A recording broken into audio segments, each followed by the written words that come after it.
केंद्रीय गृह मंत्री अमित शाह रविवार को हैदराबाद में 54वें केंद्रीय औद्योगिक सुरक्षा बल स्थापना दिवस परेड में शामिल हुए। गृह मंत्री ने इस अवसर पर राष्ट्रीय औद्योगिक सुरक्षा अकादमी में फेबल रेंज अर्जुन का उद्घाटन किया। यहां उन्होंने सीआईएसएफ के जवानों और अधिकारियों को संबोधित किया। उन्होंने कहा कि मोदी सरकार के आतंकवाद को बिल्कुल ना बर्दाश्त करने की नीति आने वाले वक्त में भी जारी रहेगी। अमित शाह ने कहा कि देश के किसी भी हिस्से में अलगाववाद, आतंकवाद और राष्ट्र विरोधी गतिविधियों से सख्ती से निपटा जाएगा। उन्होंने आगे कहा कि पीएम मोदी ने $5 ट्रिलियन की अर्थव्यवस्था का विजन पेश किया है, जिसके लिए बंदरगाहों, हवाई अड्डों आदि की सुरक्षा बहुत जरूरी है। सीआईएसएफ उनकी सुरक्षा करेगा, जैसे कि वो पिछले 53 वर्षों से करते आ रहे हैं। केंद्रीय गृह मंत्री ने अपने संबोधन में कहा कि गृह मंत्रालय बंदरगाहों, हवाई अड्डों आदि की सुरक्षा के लिए आने वाले समय में सभी तकनीकों के साथ सीआईएसएफ को मजबूत करेगा। ड्यूटी के दौरान कई सीआईएसएफ कर्मियों ने अपनी जान गंवाई है। सीआईएसएफ के कारण नक्सली और आतंकवादी नियंत्रण में हैं।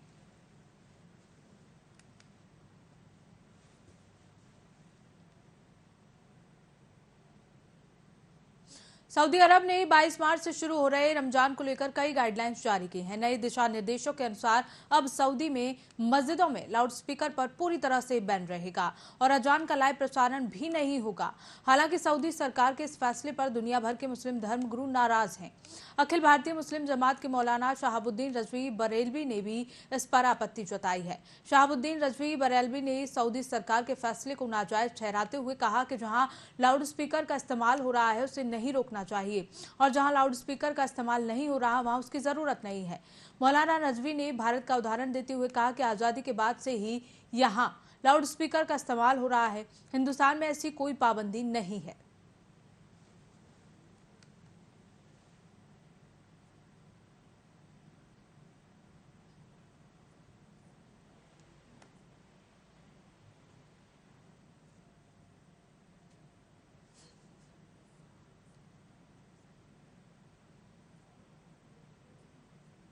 तो सऊदी अरब में अब लाउडस्पीकरों पर पूरी तरह से बैन लगा दिया गया है। रमजान में लाउडस्पीकर अब नहीं सुनाई देंगे। मस्जिदों में लाउडस्पीकर पूरी तरह से बैन हो गए। हालांकि भारत के कुछ मुस्लिम धर्मगुरु इस बात को लेकर भड़क गए हैं।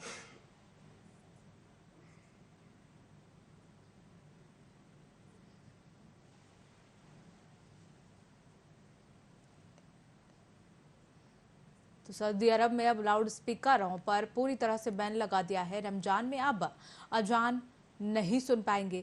मस्जिदों में लाउडस्पीकर बैन कर दिए गए हैं। जितनी भी मस्जिद है सऊदी अरब में अब वहां लाउडस्पीकर बैन कर दिए गए हैं। इस बात को लेकर भारत के कुछ मुस्लिम धर्मगुरु भड़क गए हैं।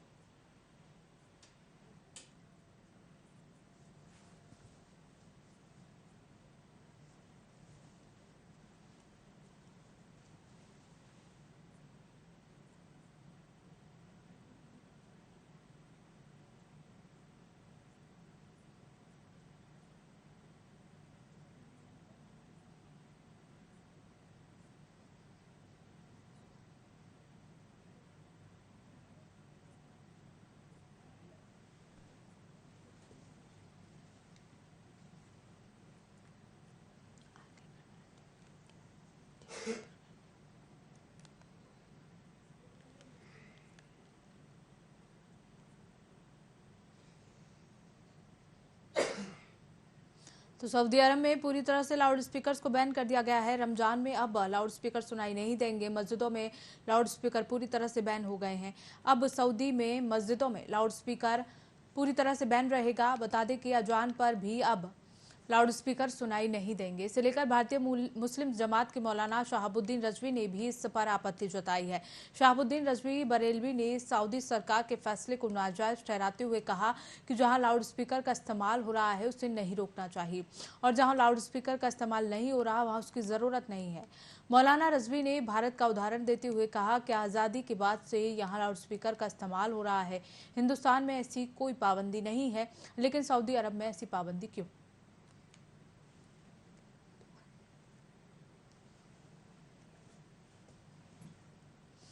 तो वहीं लखनऊ से इस बीच ब्रेकिंग न्यूज का रुख कर लेते हैं। राष्ट्रीय राजनीति को लेकर सक्रिय हुए अखिलेश यादव पश्चिम बंगाल के नेताओं से मिलेंगे। अखिलेश यादव तेलंगाना, तमिलनाडु, गुजरात के बाद बंगाल के नेताओं से भी मुलाकात करेंगे। अखिलेश यादव बंगाल में राष्ट्रीय अधिवेशन के विरोधियों को संदेश देते हुए नजर आएंगे।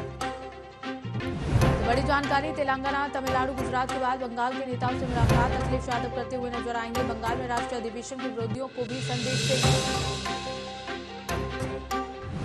बड़ी जानकारी, राष्ट्रीय राजनीति को लेकर सक्रिय होते हुए नजर आ रहे हैं अखिलेश यादव। अब इससे लेकर पश्चिम बंगाल के नेताओं से अखिलेश यादव मिलेंगे। तेलंगाना, तमिलनाडु, गुजरात के बाद बंगाल के नेताओं से भी मिलेंगे। बंगाल में राष्ट्रीय अधिवेशन के विरोधियों को भी संदेश देते हुए नजर आएंगे।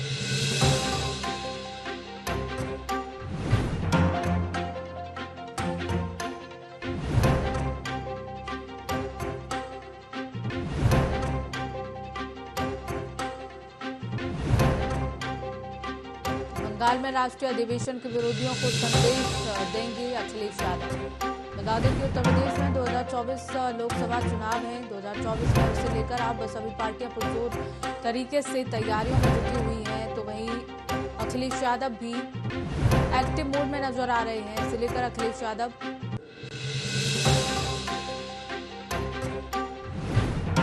राजनीति को लेकर अब अखिलेश यादव भी सक्रिय हो गए। पश्चिम बंगाल के नेताओं से अखिलेश यादव मुलाकात करेंगे और तेलंगाना, तमिलनाडु, गुजरात के बाद बंगाल के नेताओं से भी मुलाकात होगी। बंगाल में राष्ट्रीय अधिवेशन के विरोधियों से भी मुलाकात करेंगे।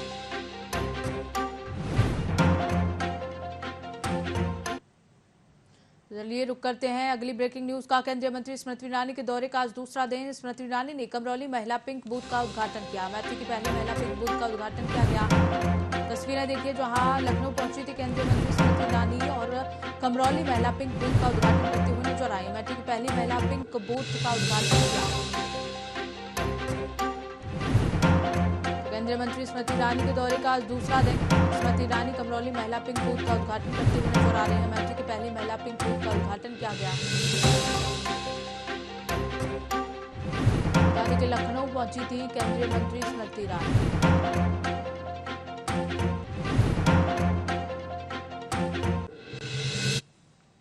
तो वहीं यूपी के कानपुर देहात में मेहता ब्लॉक में बना खंड शिक्षा अधिकारी का कार्यालय लगातार हो रही घटनाओं से चर्चा में बना हुआ है और एक बार फिर चोरी की घटना ने कई गंभीर सवाल खड़े कर दिए हैं। मामले की शुरुआत मेहता क्षेत्र के सैकड़ों अध्यापकों की सेवा पंजिका गायब होने से शुरू हुई थी। तब तक महज ये घटना एक सवाल थी, लेकिन होली की छुट्टी पर अचानक संदिग्ध परिस्थितियों में आग लग गई। इस पूरे मामले की जांच के लिए 3 टीमों का गठन कर दिया गया है।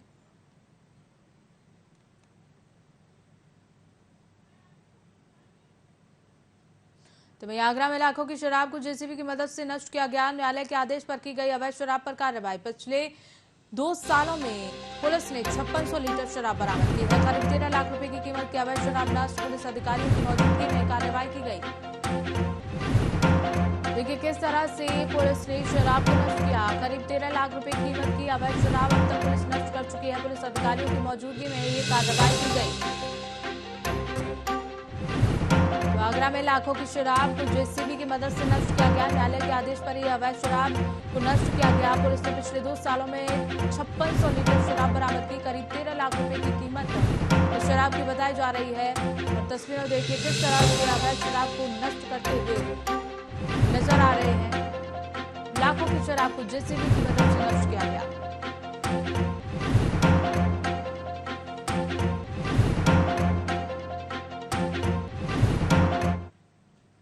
यूपी के लखीमपुर में शौचालय की छत गिरने से एक मासूम की छत के नीचे दबकर मौत हो गई। वहीं इस हादसे को लेकर बच्चे के पिता ने प्रधान पर शौचालय निर्माण में घटिया सामग्री लगाने का आरोप लगाया है। मृतक बच्चे के पिता का कहना है कि प्रधान की ओर से घटिया निर्माण सामग्री से शौचालय बनाए जाने की वजह से शौचालय की छत गिर गई, जिससे उनके बच्चे की मौत हो गई।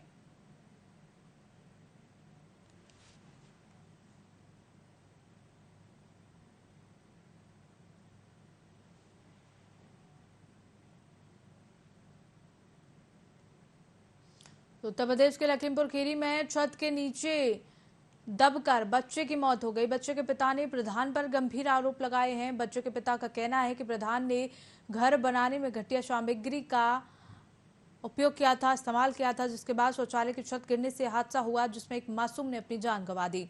ये तस्वीरें उत्तर प्रदेश के लखीमपुर खीरी की हैं, जहां छत के नीचे गिरने से बच्चे की मौत हो गई। बच्चा छत के नीचे दब गया था और इसे लेकर बच्चे के पिता ने प्रधान पर गंभीर आरोप लगाए हैं। शौचालय में घटिया सामग्री लगाने का आरोप बच्चे के पिता ने लगाया है। तस्वीरें उत्तर प्रदेश के लखीमपुर की हैं, जहां शौचालय की छत गिरने से एक बच्चे की दबकर मौत हो गई। यूपी के पीलीभीत में एक ठेकेदार ने एक मजदूर से मारपीट की, जिससे मजदूर बुरी तरह घायल हो गया। बता दें कि मजदूर ने ठेकेदार से पैसे की मांग की थी, जिसके बाद ठेकेदार ने उसकी जमकर पिटाई कर दी, जिससे मजदूर के हाथ और पैर में गंभीर चोटें आई, जिसके बाद उसे इलाज के लिए अस्पताल में भर्ती कराया गया।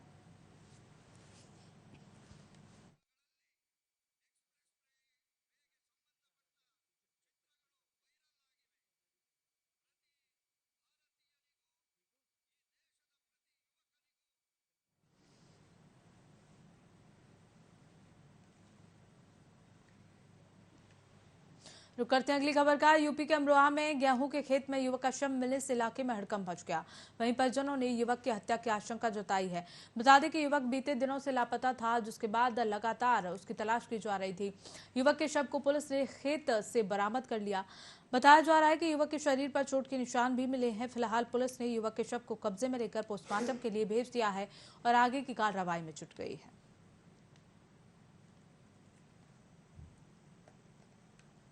ये हमारे मामा थे, ग्राम बासखेड़ी गांव है, थाना नवावा सादात। तो इनका जो है गला दबा के मौत होकर दी है, मार दिया इन्हें। तो इनके दुश्मन थे, बस क्लियर नहीं बता सकता अभी। घर से कब से गायब थे? घर से जो है ये हमारे घर तो जो है कल से नहीं आए, कल सुबह से नहीं आए, परसों आए थे, बस खाना वाना खा के चले गए। आज सुबह थाना नवाब सादत के ग्राम बांसखेड़ी के गेहूं के खेत में एक शव बरामद हुआ है। ये शव सलीम नाम के व्यक्ति का है। इसके सिर पे चोट के निशान भी हैं और इसमें बॉडी को वास्ते पोस्टमार्टम मोर्चे रवाना कर दिया गया। परिवारजन से तहरीर प्राप्त नहीं हुई है। तहरीर प्राप्त होने पर अग्रिम कार्रवाई की जाएगी। तो बिजनौर में दुकान खाली करने को लेकर महिलाओं में जमकर मारपीट नजर आई। महिलाओं में मारपीट का वीडियो सोशल मीडिया पर जमकर वायरल हो रहा है। दुकानदार से बाहर सामान फेंकने पर महिलाएं आपस में भिड़ गईं। थाना कोतवाली शहर के रामलीला रोड का ये पूरा मामला बताया जा रहा है। बिजनौर में दुकान खाली कराने को लेकर महिला आपस में मारपीट करती हुई नजर आई। इसका वीडियो सोशल मीडिया पर वायरल हो रहा है। दुकान से बाहर सामान फेंकने पर महिलाएं आपस में भिड़ गईं। थाना कोतवाली शहर के रामलीला रोड का ये पूरा मामला है। तस्वीरों में देखिए किस तरह से महिलाएं आपस में लड़ाई झगड़ा करती हुई नजर आ रही हैं, मारपीट करती हुई नजर आई।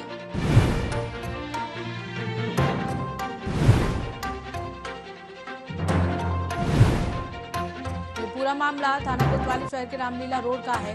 बता दें दुकान से बाहर सामान फेंक दिया गया और इसे लेकर महिलाओं के बीच मारपीट नजर आई। इसका वीडियो सोशल मीडिया पर जमकर वायरल हो रहा है।